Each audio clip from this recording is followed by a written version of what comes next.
I hope this doesn't come. Yes, it's on. Okay. So, I think as she introduced me, my area of work is childhood trauma, and I've been asked to talk about relationships. But as you know, if what's my area of work, I will bring everything back to that. Okay? So, I'm going to talk about harmony in relationships, but from the perspective of my therapy experience. And while she did introduce me, this is my professional introduction, but in a conference of moms, I would like to introduce myself with all the roles that I play. So I'm also a mother. I'm a mother to two, as I said, adults and a pet. I'm a caretaker to my own mom, my in-laws who are all above 80. I was a trailing spouse to my husband for the longest period of time, along with managing my part-time, full-time work. Founder of Wellness Space. That's my whole team out there which I manage. I'm a daughter, a sister, all of that put together. So that's about me, just so that to tell you that as I stand on the stage, I'm also a mother, a sister, a daughter, and I've gone through the whole journey that a lot of you have gone through. I'm also a student, it's not mentioned here, but I'm doing my PhD in the area of adverse child experience. So I made these 3 slides, okay, before I came here on what causes disharmony, how do you build harmony, and how do you build harmony in parenting. I made these 3 slides, but I'm not going to talk about this, okay? Why? Because when I made the slides, I realized that this is a lot about parenting, and a lot of these things today, if you ask an intelligent AI machine, some of it will give you, okay? You Google up, you go to chat, free AI, what is the best way to bring harmony in relationships? It will give a whole bunch of things. So I said, well, I don't want to do that. So in the slides, I completely changed, and I'm going to now only talk about 2 things that you will not find on Google or on chat AI. And this is 2 concepts that I believe are very, very important in relationships. Trauma triangles and how your own childhood trauma can impact your parenting style. So I want you to just take back these 2 concepts from my talk today. Drama triangle, how many of you have heard of this concept? It's a psychology concept. Or nobody? Well, 1, 2, okay. So I will explain this with my own personal example, okay?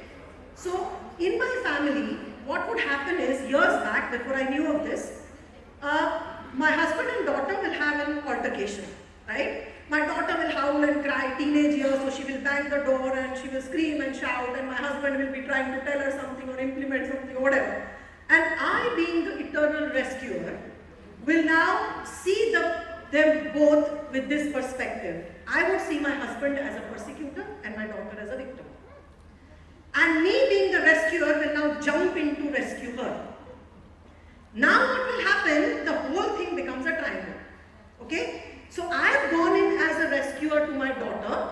The moment I enter the triangle, everything is directed at me. So my husband now sees me as a persecutor. I am the villain now. If I support what he says, I am the villain for my daughter. If I support my daughter, I am the villain for him. So from entering as a rescuer, I become a persecutor, and after 1 hour of that nonsense drama, I exit as a victim. I will go in my room and cry for 30 minutes saying, oh my God, what a miserable life. These guys can't get it right. My husband is so this thing, my daughter is so this thing. And this would go on. This would be a pretty routine thing, because every time they have a fight, my ears are always like listening. Oh, ladai hui, chalo bhago. And I will go and rescue her. Till I learned about drama triangles from my teacher, and I said, oh my God, this makes sense. So what happens is, what is a drama triangle is when 2 people have a conflict which they are not able to solve, or they do not want to solve, they will bring in a 3rd person. And this 3rd person who comes as a rescuer will not help to solve the problem at all.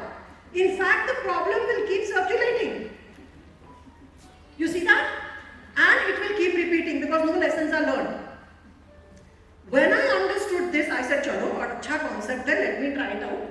So my teacher said, well, do not rescue. Okay? Coach the victim to take a stand, but do not jump into rescue during the drama. I said, chalo, try that thing. And it actually worked. Next time when they had a fight, I read a book, I went for a walk. Now remember, when the rescuer stops rescuing, the victim will do everything to drag the rescuer in. So my daughter will be like, what kind of a mom are you? How can you even read a book when you see I'm suffering so much and all of that? I was like,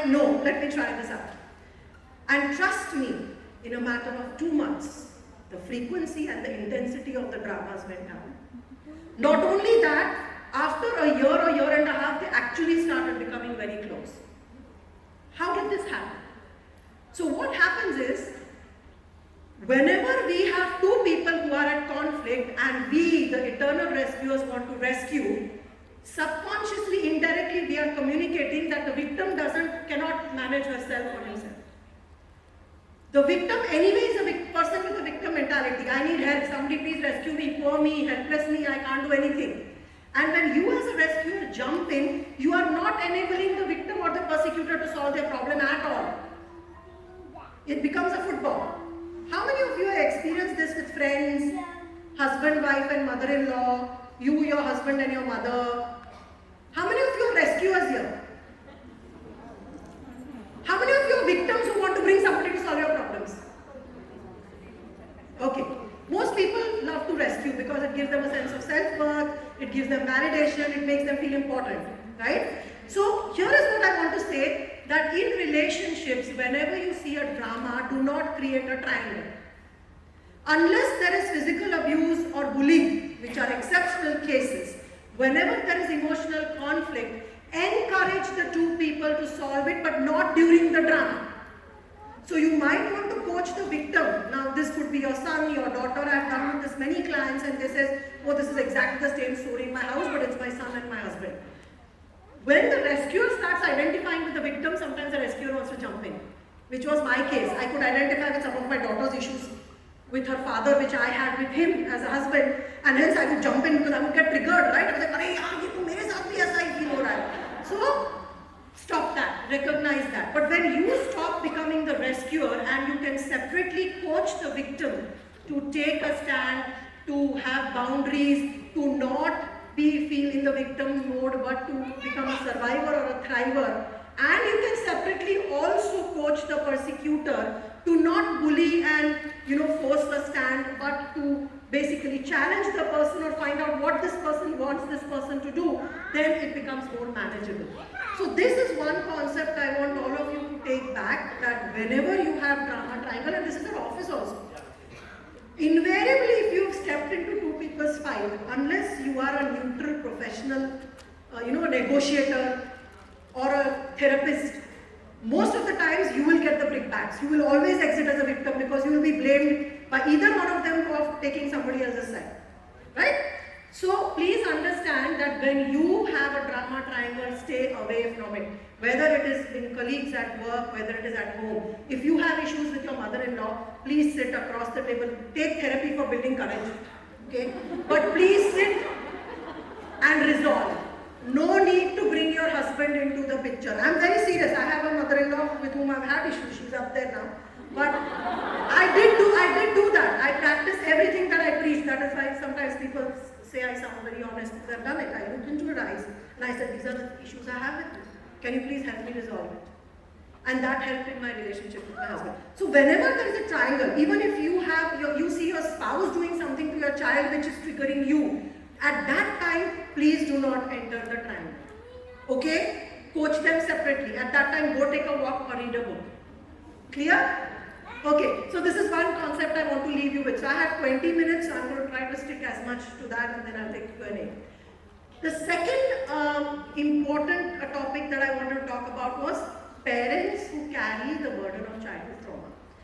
I have gone through years of research in this. It's my area of doctorate, so I'm telling with a lot of confidence based on research that if you are a parent or if you are an adult who has been through a lot of childhood trauma, there is a high likelihood that it is affecting your parenting style one way or the other. Why? So of course, trauma does affect your own self because there is research says it has impact on brain development, psychosocial development, physical health, mental health, etc. It also affects the child and family, and how is what I'm going to tell you. So when we are looking at childhood trauma and adverse childhood experiences, these are the main areas we are talking of. Domestic violence, if you have grown up. I'm talking of you as women. I'm not talking of your children right now. I want you guys to look at this from your own perspective. If there's domestic violence, you've grown up with a mother who has mental health issues, there's a lot of fight in the house. If you have been through physical, sexual, emotional abuse, or emotional neglect or physical neglect or bullying, Remember, one-off is not a problem. It is the chronic, repeated abuse and trauma that creates long-term implications on the mental health. If you have gone through a few of these, then there is a high likelihood that you might have, as an adult, you might have a compromised physical health, mental health, relationships. You might be prone to addictions.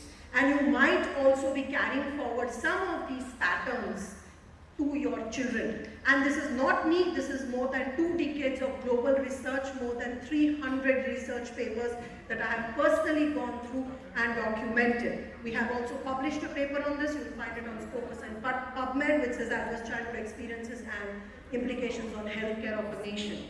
So when we are looking in simple common language, if you have been through any of these 12 childhood traumas, you are considered to be, this comes 90% of our population over here. Yeah? So I'm not talking of the regular stuff, I'm talking of repeated chronic trauma. So suppose if you are a kid who would wake up with a jhapat because you have to go to school early, so your mom kind of just shakes you and slaps you and wakes you up.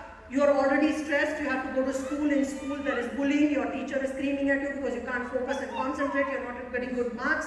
When you come home, your parents are fighting with each other, you are being beaten to eat nutritious, healthy food, and then your mom scolds you to go to bed on time, and the whole day is back-to-back stress. That is the kind of childhood I'm talking about, where there are very serious implications on mental health. The ones I've covered in red, okay, research shows that these have a very strong dose-response relationship with suicide behaviors, severe depression, as well as PTSD, post-traumatic stress disorder kind of conditions. So in our center we have done research which clearly says, if you see the 3 bars, yellow is trauma score less than 3, orange is trauma, middle like mediocre trauma, and severe trauma. All those who have come to us, this is data of more than 1,200 people. Everybody who has come to us, those with severe trauma have severe anxiety, severe depression, severe insomnia. Across the board, it's a dose-response relationship, which means jitna dose badha, utna response badhta hai. And it is also linked to suicide behavior. Now, I have done talks for 5 hours on this topic. That's not the point of talking today, so I'm just giving you a glimpses into this because we have a lot of research. But even in suicide groups, if you see, what are the main elements you see here? Contributors to suicide attempt and ideation. Emotional abuse, emotional neglect, physical abuse, peer rejection, almost bullying, and parents fighting. Very, very important contributor. So if you have been a victim of all of this, or if your children are being a victim of this, please recognize it and take it seriously. In our country, physical abuse and sexual abuse now has been talked about and understood thanks to Me Too and all of that. Emotional abuse, people still laugh at me. They poke fun at me. On my Instagram, when I post about emotional abuse, people say, you're talking of raising softies, you're bringing up all American concepts. In our culture, to lato ke bhoot baaton se nahi mante. In Gujarati, jaise soti vaage cham cham vidya aave gam gam. Jitni soti bajegi utni vidya aayegi. Actually, it doesn't work that way. If you look at neuroscience and brain studies, jitni soti padti hai, vidya kam aati hai. Okay? But this is how our culture is, unfortunately. So I want to also say, and today I want to focus a little bit on emotional abuse because I've seen a lot of moms unknowingly getting into this space. Okay? So emotional abuse is very subjective, it is not measurable, and yet the scars run deeper than physical abuse and sexual abuse. That is what research says. What is emotional abuse? Continuous nagging, criticizing, correcting, shaming, threatening, humiliating your child. Lot of us do this just to feed them.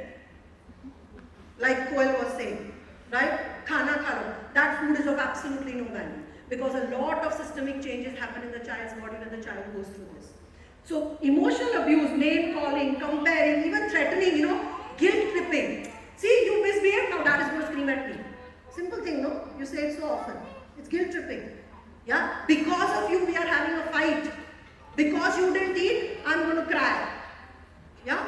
This is all emotional abuse. You can't see the impact immediately. You might think, "Arey, ये तो छोटी सी बात है, ये तो हर रोज कहते हैं, what's the big deal?" But the impact happens as a building block over time.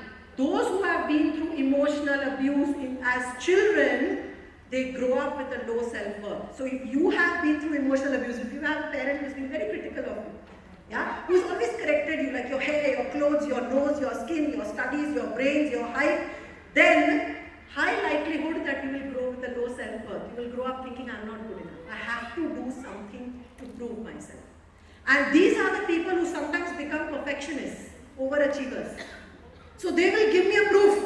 Ma'am, what you're talking of abuse, I have been a class topper throughout. I have achieved everything. I've gone to IIT, gold medalist, I am gold medalist. Then I have to say, okay, so then how is your anxiety score high? Oh, but that only I developed now. But that has nothing to do with this. It has everything to do. So emotional abuse leads to the need, the child growing up that I need to do something exceptional to be worthy. It is great. It works in its favor initially. So these are the mothers or children and adults who become perfectionists, high achievers. They want everything neatly. They are very good at parenting. They read all the parenting books. They give the right food to the child, right discipline, all of that. And yet, when the children don't meet this perfectionism, there is internalized anger, there is externalized anger, there is frustration, there is hopelessness. So catch yourselves. We don't want to be in any extreme. Recognize your patterns. If your parenting is coming from your own programs from childhood, if you have been brought up by a critical, hyper-vigilant, anxious parent, and if you are doing the same, you will have to watch yourself. You have to stop yourself. If you see this is a summary of the psychopathology of childhood trauma. If you are able to tick off a few items from this list, that means that this talk is for you. Okay? And this childhood trauma shows up in adult behaviors. You may not even see the symptoms in the child earlier. But when they become adults and come to us, therapists, they present a whole lot of these problems. And when these traumatized children become parents, you can imagine what happens. Because trauma dysregulates their nervous system, trauma causes change in the brain. The brain is developing. So when this child who is traumatized becomes a parent, the child already has a different kind of a brain wiring. The programming is very different. The child has a dysregulated nervous system which makes him or her volatile, prone to impulsive behavior. And then when the child becomes a parent, the parenting style also gets affected. The parenting style also gets affected. Lot of these survivors of childhood trauma who become parents end up taking extreme parenting styles. Because I was abused and beaten up by my father, I will make sure my child has no discipline or no rules and regulations. My child can do what he or she wants. I'm never going to raise my voice, I'm never going to scold my child. My child will have all the freedom in the world. Polarity caused by own trauma. Okay? So no extreme parenting style is good. There are other parents who believe that, yes, a stick and a rod are required because that's how I became so successful. I'm so good, my children will also have the same kind of parenting. So remember, if you are a survivor of childhood trauma, then you might, this is a generalization, there are exceptions, but you might have extreme parenting style which is not healthy. Research says that if you are a parent with high childhood trauma, you might not be emotionally available for your child because trauma survivors are emotionally shut down. They are numbed out and disassociated. So you might not be able to pick up your child's emotional cues. You may not have an emotional language. You may not be able to feel the emotions. If you are not numbed out, you will be hypersensitive, which means prone to lot of anger outbursts or crying or sadness or extreme reactions because emotional regulation center is compromised when you have a trauma history. Also, inconsistent and unpredictable parenting style. When you have your own mental health challenges, we've seen mothers who are on antidepressants, their children have emotional neglect, physical neglect, and sometimes emotional abuse also because moms are just not available emotionally for them. And of course, it is linked to depression, chronic health conditions, highly dysregulated. So these are the mothers or parents who are not able to model emotional regulated behaviors. So these are the parents who can be very volatile, and also they have issues in their marriage because of this. Because if they are victims of trauma and they are highly dysregulated, they are going to be triggered by everything that the partner says. Now, if you have two partners who are survivors of childhood trauma who get together in a marriage, it can get very volatile. Because both are triggering each other, and it all comes from their own past files. So also, emotional abuse and trauma can lead to anxious parenting styles. If you are a mother, if you as a child were sexually molested multiple times, are you going to let your daughter be alone with strangers ever?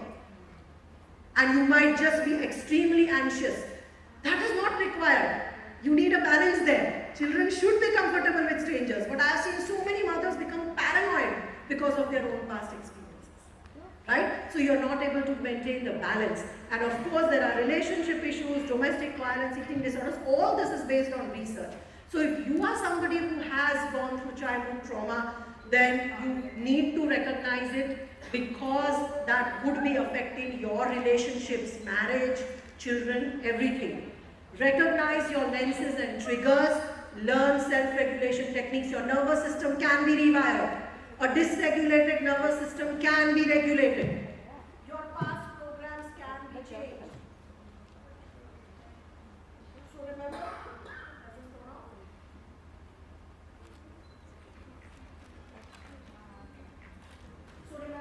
all this can be changed. And guilt and regret do not heal. I have a lot of moms writing to me on Instagram saying, "Ma'am, I'm doing all the things that you tell me not to do. But now I'm feeling guilty. I beat up my child and I cry for 8 hours." Crying for 8 hours is not going to heal your child. It's not even going to heal you. So please take help. I'm not saying you should go for therapy, because therapists like us are overburdened.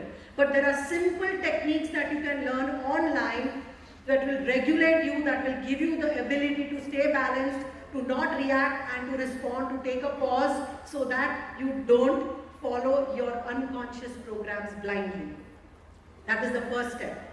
Okay? So guilt is not going to heal anybody.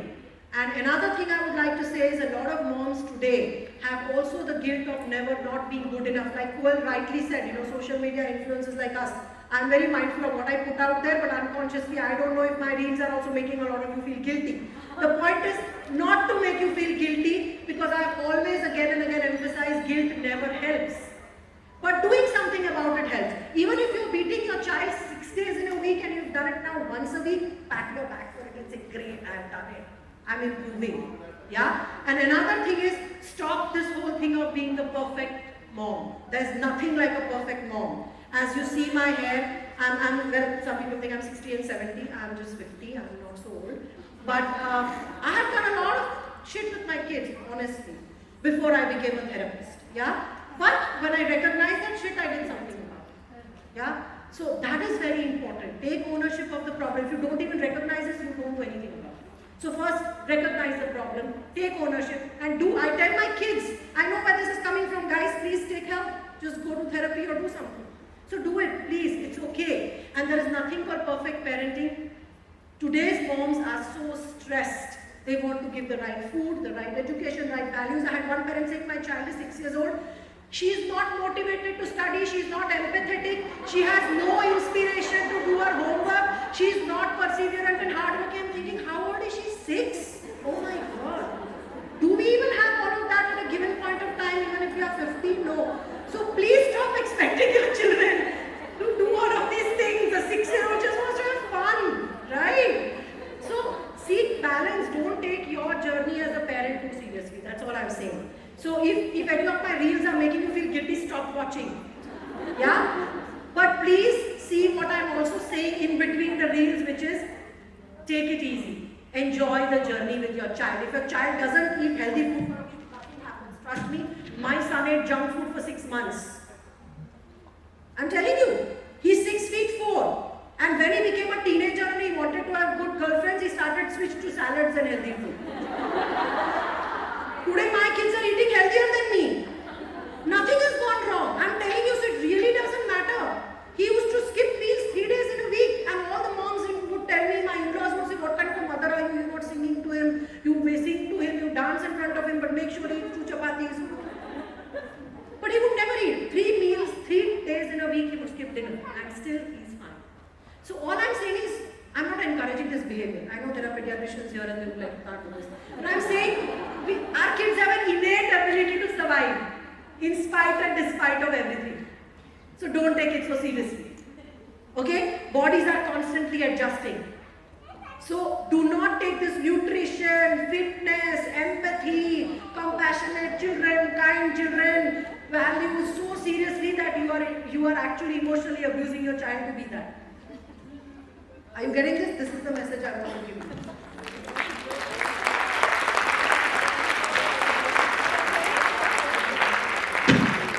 I hope I said what I had to in 20 minutes. I'm a stickler for time. But if there are questions, I'd love to answer them because I was told I have 10 minutes to answer questions. I love answering questions. So, yes, I will answer all the questions if the hosts give me the time. Yes. Hi, ma'am. First of all, I'd like to say that you explained it very nicely. I have taken therapy myself. I have a mental health podcast where I talk to lots of psychologists, psychiatrists, coaches, everyone. But the way you have explained it, it's very easy to understand and something to take away, like very simple. Now, I wanted to ask you that in my home, I am the persecutor. My kid is the victim, she's 6, and my husband is the rescuer. What happens when I fight with my daughter? My husband tries to rescue her, but she says, Papa, go away. वो हटा देती मतलब she gets angry at him, not at me. She wants to still cling to me. I want to understand what is this. Because, yeah.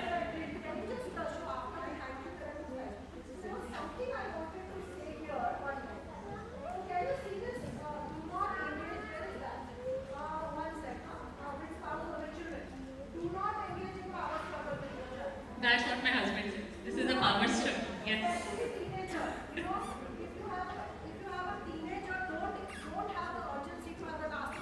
Yeah. She will say everything. No, but. No, but. Still I'm saying this. Don't have the last word. You know, if you engage in power struggle, you are setting a wrong example for your child. Learn to back off. Learn to back off. Do not engage in fights. If you think it is ready for fight, just go off. Use a microphone. Do some breathing. And your mic is your microphone. Do some breathing. No.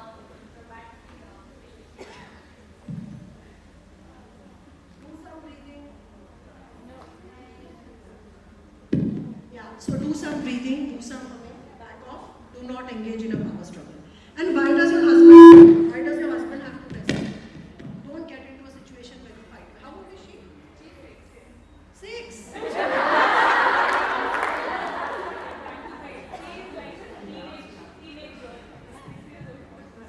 She's very sassy. No. So sit with her, talk to her, ask her that when we have a fight, what do you feel about it? What is going on? What is your emotion? Learn to make her recognize her emotions. And when she's then answering you, she's operating from her upper brain, which is the center for rational thinking, emotions, empathy, sympathy. So you're encouraging that upper brain thinking. In fact, you're on Instagram, see my reels on child's brain, upper brain, lower brain, and how you can activate that. Don't get into power struggle. And if you're saying you have a fight with a 6-year-old, then I would only advise you, not her, that please don't get into such situations. And then why she may just, we don't know, but she may, that's why you need to ask her. She may probably feel when the dad steps in, maybe something happens and she'll be detached from you. So maybe her need to cling to you is keeping the dad away. Sometimes children cling and attach to the parents even if the parents are apparently abusive. Because their need to be with the parent is much more than the pain from abuse. So she's probably feeling threatened because of that. I don't know, she can only answer. If she's a little girl with an adult mind, she can answer. I will ask. Ask her, please ask. Hello, Yes. ma'am. My name is Jyoti Reddy. As I have my own business also, and I am a single parent. I have 7 years old daughter. Always, end of the day, the priority crisis is the one issue I am facing. What is where? My daughter, her timing, the business. I'm totally confused. 7 years. I'm giving her the private tuition. The people are there to take care, the dance teacher to everybody come home, everything. But end of the day, I feel guilty. Instead of hiring the people, I should have been there with her. Sometimes there are So what's the question? My question is, when it comes to prioritizing the thing, when you are the working woman or the business and as a mother, this guilt will be there always. So Don't assume. So here's the thing. Yes, guilt will be there, but it's always a choice. I always ask the parents who do this. You've always had a choice. Like nobody is there to judge you. Remember, but you always have a choice. Like when my kids were young. See, I'll tell you a simple example. When I was a little kid, my mom used to work. So when I came from school as a 6-year-old, I had to open the house, make my own food and eat it. And that program was so strong that when my kids were small, I would never ever be away from home when they came from school. It was such a strong program that school se bacche aate to I have to be at home. So I did part-time work for a long time till that need of mine got met. I didn't ask my kids if they need me at home or not, it was my need.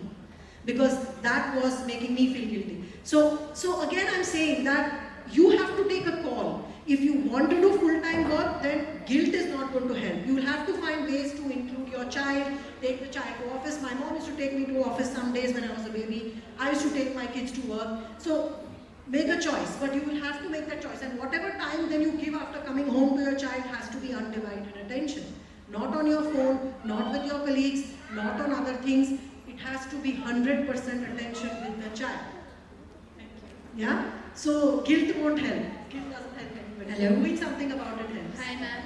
So my question is, as you told about that concept that when your parents are hard on you, you become a perfectionist and overachiever. And this was a eureka moment for me right now. Because I'm a total hustler. Always just, I can't stop myself. Even at night when I'm sleeping, I'm just thinking, okay, what can I do next? Like, even in my sleep, I'm sort of virtually working. And I got that answer right now where it is coming from. And right now I'm married, newly married, and still I just recently quit my job to pursue my full-time coaching business. It's going on good by the grace of God. I'm getting some good clients. All of that is happening, but still, I was very attached as a kid to my mom, and still I get those subtle comments and comparisons. Oh, you know that cousin, she's doing so well. Oh, she's having a stable So job. what's the question again? The question is, how do I still have a healthy relationship with my mom, even though I now recognize so many of my patterns have come from the. It's because your mom would also be a victim herself Yeah. of similar patterns, right? Most of the parents who are abusive, they themselves have been through abusive parenting. It's proven by research, if you know from your own experience. So look at your mom with that empathy and sympathy, how you would look at somebody who is just a victim of his or her own patterns and upbringing. And when it comes to your own children, recognize when you are trying to be that hustler around them also. That's when you have to check. Are you pushing your child too hard? I'm not saying raise softies. I'm emphasizing this on record. Please, children need discipline. Children need structure. Children need consistency. Children need to be told what is good and bad and what they should do and not do. But all of it can be done without being violent. Okay? So bring up your children with love and compassion, but with firm discipline, clear guidelines, consistency, and of course boundaries, rules and regulations, but do not be a hustler about it. Do not abuse them if they can't follow. Be a little bit flexible because they are children. Yeah, but my question is again that if my mom is continuously still comparing and doing all those things, so You can't change her. You can I can't change her. You Can I can change. communicate better, or like what should I try? You can't change your mom. You can't change your husband. You can't change your mother-in-law. You can't change anybody. The only thing you can change is how you respond and react around them, which creates least disharmony for you and for them. That is the long and short of everything. Thank you so much. Yeah, I have a question if that's okay. If you're running out of time, then Just one small question, Yes. straightforward. Okay. yeah, please. Actually, my children are very much poor eater. That's my biggest Poor. poor eater. So That's my See, dining table becomes like the board. very bad. So anyway, that's why they are poor eaters, because even what they eat, they will not be able to digest if the environment of the dining table is toxic. How old are they? One is 16 and one is 7. My daughter. So let them be. Even if they go hungry for 3 days, they will not die.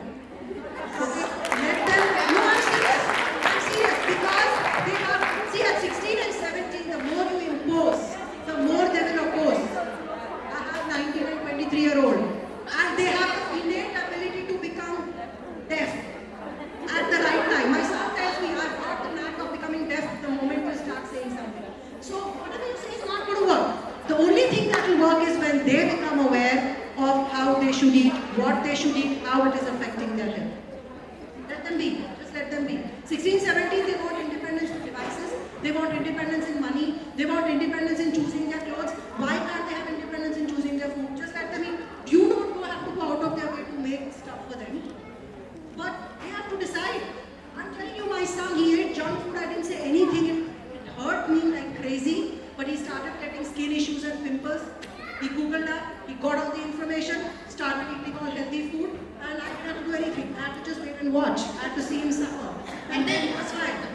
I have to be responsible, okay? The sports coach and all are like telling to me. So tell the sports coach to tell him. Watch about their foods and all that. So young moms, remember there's only so much that you can do and you should do. One very important part of mothering and parenting is raising independent kids. It is about teaching your child how much he or she needs to eat and what are the consequences of what he eats, and if he doesn't eat, what are the consequences. And that only the child will learn if he or she is allowed to make mistakes, allowed to fall and allowed to fail. If your child is having a performance, is having a coach, let your child still do what he needs to do. Let the coach coach the child. And if the child is still not learning, let him flunk in the exams and performances. Then only he will learn. How many of us mothers have the courage to see our children fail? Very good. Then you will raise independent kids. Seriously. Because you can't see them fail, you are not letting them fail, you are not letting them learn any lessons. When they fail and fall and get up, there is a neural pathway in their brain that teaches them how to get up and run, which is not learned by most kids today because moms are over-invested, overprotective, and children are a full-time career. All educated moms, please do not make your child your full-time career. Please have a life outside your children and motherhood and parenting. And if you are intelligent, you've done a master's degree, please for God's sake work and contribute to the economy. No, I'm serious. Because the children need that time out.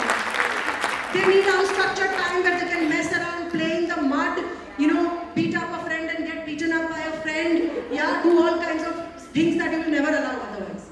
So children need that. Give them that life. Please, please. That's I have a question. Yes. When you say don't get into power struggle, and if your child is around 10 to 12 years old, and if he has the last say, like you are saying, you should back off. So don't we inculcate something like the same patterns of behavior will continue? He knows that he has won the say. No. Having the last say is different from allowing him to do what he wants to do. No, as in like how she mentioned, you get into an argument and he says, I want to do it and I'm not allowing him to do it. So there are two different things. See, power struggle in an argument, in proving a point, are useless. Yeah? You can implement a discipline or a rule calmly, firmly, without arguing beyond 2 sentences. No, the thing with nowadays generation kids is they have this know-it-all attitude. They say that, okay, I know it. So why are you not letting me do it? So here's the thing. When you are trying to curb them, they feel that, oh, are we wrong? So that's what I'm saying. I'm not talking about allowing them to do, giving them a free hand. I'm just saying, recognize there is a power struggle. When we argue with husband-wife argue, most of the time the argument is about who will have the last word. It has no result, it has no consequence, it has no action. It is just, मैं last में बोलूँगी तभी my word will stick. That is what I'm saying, avoid, because children learn that. Children have relentless energy to argue with you. But if you stop the argument from the second sentence itself, but you can still be firm. This is what it is, this is what is allowed, this is not allowed. But implementing rules is not wrong. Absolutely not wrong. And like I just said, and I'm saying it again, children growing brain needs rules, needs regulations, needs structure, needs consistency, needs discipline, but without violence, without abuse. They need that. You cannot let a child grow up like he's growing in a jungle. Okay? And children need rules. They look upon parents for rules, so don't be their friend. Be a parent. But be a balanced, stable, firm, consistent